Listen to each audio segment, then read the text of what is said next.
شہتوت کا درخت دیکھا ہے؟ شہتوت کا درخت آپ نے دیکھا ہے؟ شہتوت جو ہے بہت باریک باریک سے پھل ہوتے ہیں، میٹھے ہوتے ہیں، اور اس کا پتا جو ہے وہ کئی قسم کے جانور کھاتے ہیں۔ شہتوت کے پتے کو شہد کی مکھی بھی چوستی ہے، شہتوت کے پتے کو گائے بکریاں بھی کھاتی ہیں، ہرن بھی کھاتی ہے، یہ سب کے سب شہتوت کے پتے کو کھاتے ہیں۔ شہتوت کا پتا ایک رنگ کا ہوتا ہے، ایک ہی ٹیسٹ کا ہوتا ہے۔ امام شافعی فرماتے ہیں شہد کی مکھی اسی شہتوت کے پتے پر بیٹھتی ہے، چوستی ہے، اور اپنے چھتے میں جا کر کے شہد اگل رہی ہے۔ بکریاں اور گائے اس شہتوت کے پتے کو کھاتی ہیں، مینگنیاں ڈال رہی ہیں یا دودھ دے رہی ہیں۔ اسی شہتوت کے پتے کو ہرن کھاتی ہے، ہرن نافع پیدا کرتی ہے، جو مشک کی طرح ایک نافع ہوتا ہے، نہایت ہی اچھی خوشبو اس کے اندر آتی ہے۔ امام شافعی فرماتے ہیں ایک شہتوت کا پتا بکری میں جائے تو الگ اثر کرے، شہد کی مکھی میں جائے تو الگ اثر کرے، گائے میں جائے اور ہرن میں جائے تو الگ اثر کرے، آخر ایک شہتوت کے پتے سے نافع، دودھ اور شہد بناتا کون ہے؟ بناتا کون ہے؟ اسی میں امام شافعی فرماتے ہیں ہم روٹی کا ایک ٹکڑا کھاتے ہیں، روٹی کا ایک ٹکڑا کھاتے ہیں، اندر جسم میں یہ روٹی جانے کے بعد آپ سب کو معلوم ہے اس میں سے کچھ حصہ گوشت بنتا ہے، کچھ حصہ خون بنتا ہے، کچھ حصہ پیپ بنتا ہے، کچھ حصہ منی بنتا ہے، باقی کا بچا ہوا فضلہ پخانہ بن کر نکل جاتا ہے۔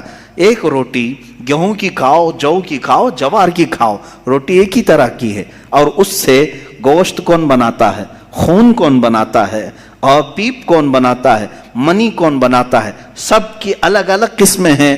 امام شافعی فرماتے ہیں تمہاری ہزاروں مشینیں ایک طرف، لیکن اندر جو نظام چلاتا ہے وہ کوئی تو ایک ہے، کوئی تو ہے، تمہیں ماننا ہوگا۔ میں دہریوں کے متعلق کہہ رہا ہوں، جو ملحدین ایتھیسٹ ہیں، جن کا کہنا ہے کہ کوئی ہے ہی نہیں، کوئی خدا ہی نہیں، تو ان سے میں کہتا ہوں کوئی بتاؤ تو صحیح آخر یہ چلا کون رہا ہے، یہ کون چلا رہا ہے، ہمارے جسم کے اندر کا نظام کون چلا رہا ہے؟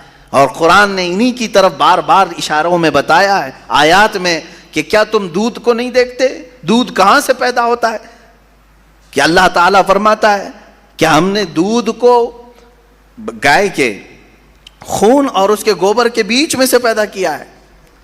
اس کا فضلہ گائے کا گوبر ہے پیٹ کے اندر، اور اس کا خون بھی ہے، خون نہایت ہی سرخ، گوبر نہایت ہی الگ رنگ کا، اور اس کے بیچ سے صاف و شفاف دودھ کا نکلنا، دودھ آتا ہے، نہ کبھی اس میں گوبر کی بو آئی، نہ کبھی خون کا رنگ آیا۔ قرآن کہتا ہے آخر یہ کون ہے جو اس طرح صاف ستھری غذا نکالتا ہے تمہارے لیے؟ کیا شہد کی مکھی کو نہیں دیکھتے؟ قرآن کہتا ہے جب وہ ڈنک مارتی ہے تو اس کے زہر کا کوئی علاج نہیں ملتا۔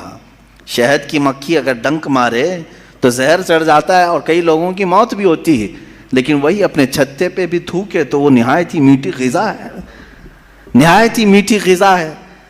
شہد کی مکھی اپنا رس چھتے پر ڈالے تو وہ دنیا کی سب سے اچھی غذا، وہی اگر کسی کو ڈنک مارے تو سب سے برا زہر ہے۔ اعلیٰ حضرت رضی اللہ تعالیٰ عنہ نے اپنے آپ کو یوں فرمایا ہے کہ میں وہ شہد کی مکھی ہوں جس کی مٹھاس کا بھی جواب نہیں، جس کے ڈنک کا بھی جواب نہیں۔ یہ تو ضمناً میں نے بات عرض کی، خدا قدیر و جبار کے وجود پر میرے عزیزو ایک دو نہیں، لاکھوں مثالیں دنیا میں ہیں، لاکھوں مثالیں۔ ابھی تو کائنات کے رازوں تک ہم پہنچے ہی کہاں ہیں؟ سمندر کے اندر کی دنیا، پیڑ پودوں کے اندر کی دنیا۔ اب آئیں امام احمد بن حنبل رضی اللہ تعالیٰ عنہ، یہ کیا فرماتے ہیں؟ آپ سے پوچھا گیا خدا ہے؟ کوئی دلیل ہے آپ کے پاس؟ کہتے ہیں میں تمہیں بتاتا ہوں، ایک قلعہ ہے، ایک قلعہ ہے ایسا کہ چاروں طرف سے بند، نہ ایک سوراخ جانے کا راستہ، نہ اس پہ کھڑکی، نہ دروازہ، کچھ بھی نہیں، ہوا تک نہیں جا سکتی، ہوا تک نہیں جا سکتی، پورا بند ہے، اور اندر اس کے نہایت ہی چمکدار موتیوں کی طرح ہے۔ پھر اچانک اس قلعے میں اچھلتا کودتا ہوا ایک جان والا پیدا ہوتا ہے، اور پھر وہ اس قلعے سے باہر آتا ہے۔ امام احمد بن حنبل کی ان باتوں کو سن کر لوگوں نے پوچھا ایسا کیسے ہوتا ہے؟ بند قلعہ، ہوا بھی نہیں جاتی، کوئی سوراخ بھی نہیں، اور اس کے اندر سے کوئی اچانک پیدا ہوتا ہے۔ امام احمد بن حنبل فرماتے ہیں یہ تو روز ہوتا ہے، مرغی کے انڈے میں نہیں دیکھتے. مرغی کا انڈا مجھے بتاؤ اس میں کتنی کھڑکیاں ہیں. انڈا تو اوپر سے پورا بند ہوتا ہے، ہوا تک نہیں جاتی، لیکن مرغی اس کو گرم کرے. اب تو مشینوں میں بھی، اب مشینوں سے بھی ہوتا ہے.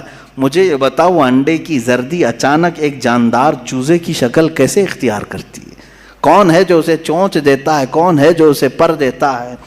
اور پھر ہم نے جانوروں کو، پرندوں کو، ہر ایک مخلوق کو دیکھا ہے، ان میں رنگ ایسے بھرے ہوئے رہتے ہیں، دنیا کا کوئی آرٹسٹ بھی اس طرح کے رنگ بھر نہیں سکتا.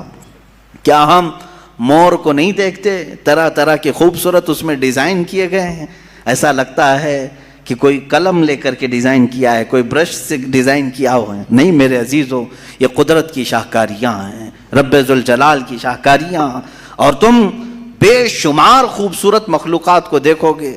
پھر میں ان دہریوں سے پوچھتا ہوں، آخر ان تمام کو پیدا کرنے والا کوئی تو ہوگا، کوئی تو ہوگا. تم لاؤ ڈھونڈ کر کے، آخر کون ہے یہ سب پیدا کرتا ہے؟ یہ تو تخلیق، نظریے تخلیق. خدا کو پہچاننے کے 4 نظریے دنیا میں مشہور ہوئے ہیں. الہیات، اس کو علم الہیات کہتے ہیں جو میں بیان کر رہا ہوں. تھیولوجی، سائنس کے نظریے سے بھی، یعنی اللہ کو پہچاننے کے لیے، خدا کو ڈھونڈنے کے لیے نظریے بنائے گئے. فلسفیوں نے الگ، سائنٹسٹ نے الگ، علماء ربانیین نے الگ، حکماء نے الگ، سب کے اپنے اپنے نظریے ہیں. ہم اللہ رب العزت کو نظریے تخلیق سے واضح کرتے ہیں، لوگوں کے سامنے بتاتے ہیں کہ اللہ پیدا کرنے والا ہے. کیونکہ قرآن پاک میں جگہ جگہ اس نے، اللہ تعالیٰ نے اپنی ربوبیت کا، اپنی تخلیق کا اظہار جو فرمایا ہے وہ یہی فرمایا کہ تم اتنے کمزور ہو کہ ایک مکھی کو نہیں بنا سکتے، ایک مکھی پیدا نہیں کر سکتے، کتنے کمزور ہو. اور وہ رب ذوالجلال ہزاروں کروڑوں مخلوقات روزانہ بناتا ہے، روزانہ انہیں موت بھی دیتا ہے. حیات و ممات اسی کے دستے قدرت میں ہے. عزیزان گرامی وقار، اللہ تعالیٰ کی بے شمار صفات میں سے مجھے کئی صفات پر عرض کرنا تھا. میں سب سے پہلے اس کے وجود پر آپ کے سامنے یہ دلائل رکھا. عام مسلمان بھی کسی دہریے سے کہہ سکتا ہے کہ اللہ کے نہ ہونے پر جو تو اس قدر ناچ رہا ہے. آج ایتھیزم کا بہت زیادہ آج چل رہا ہے. وہ کہتے ہیں کوئی دین دھرم ہوتا نہیں، کچھ نہیں ہوتا ہے، کوئی خدا نہیں ہوتا، دنیا میں ایسے ہی چل رہے ہیں. مذاق کر رہے ہو، مذاق کر رہے ہو میاں. ابھی تک تو وہ آٹومیٹک گاڑی بھی نہیں آئی بغیر ڈرائیور والے، ابھی تم بول رہے ہو، ابھی تم بول رہے ہو. بہرحال دنیا میں کوئی چیز کو بنانے والا ہوتا. آٹومیٹک گاڑی آ بھی گئی تو میری اس دلیل کو یہ مت سمجھ لینا کہ گاڑیاں بغیر ڈرائیور کے نہیں چل سکتی. مفتی صاحب نے کہا آپ تھوڑے دنوں کے بعد آنے والی ہے، اس کا مطلب کیا بغیر ڈرائیور کے بھی سب چلتی ہیں؟ میری یہ دلیل اس لیے نہیں ہے. بغیر ڈرائیور والی گاڑی اگر چل بھی گئی تب بھی میں سوال کروں گا کہ اس کو آخر گاڑی کو بنایا کون ہے؟ یہ بنایا کون ہے؟ کوئی تو انسان بنایا ہوگا. تو اسی طرح سے ہر چیز کو دنیا کی آپ کو یہ علم لے کر کے جاتا ہے تھیولوجی کا کہ کوئی نہ کوئی اس کا پیدا کرنے والا ہے، بنانے والا ہے. فلسفی ان کے ہاں ایک قانون ہے، دور اور مسلسل، یعنی تسلسل، کنٹینیو کوئی چیز ہو نہیں سکتی. مثال کے طور پر مجھے پیدا کرنے والا کوئی ہے اور اس کو پیدا کرنے والا کوئی ہے، اس کو پیدا کرنے والا، یہ جو سوچ ہے تسلسل اس کو کہتے ہیں. کہیں جا کر کے سٹاپ ہونا پڑے گا، کہیں جا کے سٹاپ ہونا پڑے گا تمہیں. میں پیدا ہوا میرے باپ سے، میرے باپ پیدا ہوئے دادا سے، دادا پر دادا سے، یہ سلسلہ چل کر کے کہیں تو سٹاپ ہوگا، کہیں جا کے ختم ہونا ہے. تو فلسفی اس بات کو مانتے ہیں کہ دور اور تسلسل محال ہے، یعنی کنٹینیو ایسی جاتا رہے یہ محال ہے. ان کے ہاں ایسا ہے. میرے عزیزو، اب اگر میں ان سے سوال کروں کہ جیسے بہت سارے لوگ بھگوانوں کو بھی مان لیے، جبکہ بھگوان کی بیوی بھی ہے، بھگوان کے بچے بھی ہے اور بھگوان کا باپ بھی ہے، تو پھر اب سوال آئے گا کہ بھگوان کا دادا کون، بھگوان کا پردادا کون؟ پھر وہ نسب چلے گا. کہیں تو جا کے رکنا ہے، کہیں تو جا کے رکے گا. بچے ہیں تو اب تک ان کی نسل کیوں نہیں؟ بھگوان کی بھی بیٹے بیٹیاں تھیں نا، بہت سارے بھگوانوں کا تذکرہ ہندوستان میں ہے، ان کے بیٹے بیٹیاں بتائی گئی ہیں کتنے بیٹے تھے. رام کے بھی، کرشن کے بھی، سب کے بھی بتائے گئے ہیں بیٹے بیٹے. تو اب اولاد کہاں ہیں؟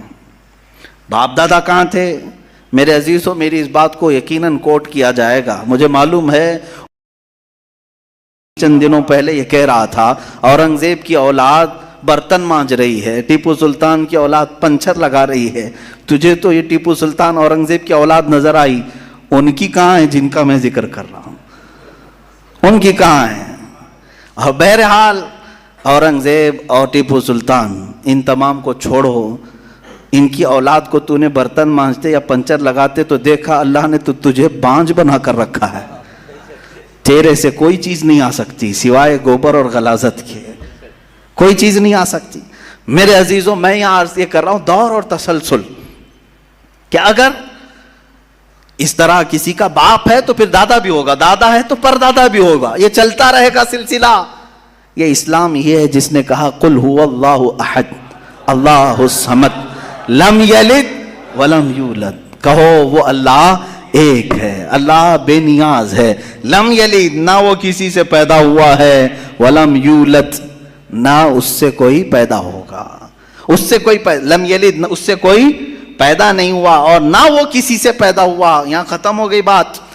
اب نہ میرے خدا کا کوئی باپ ہے، نہ بیٹا ہے، نہ بھائی ہے، نہ بہن ہے.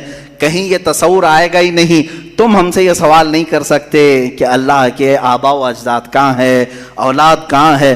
ہم نے خدا کو مانا ہی ایسے ہے کہ وہ جسم و جسمانیت سے بھی پاک ہے، رشتہ داری سے پاک ہے، کوئی نہ اس کا ہمتا ہے، ایک ہی سب کی سنتا ہے.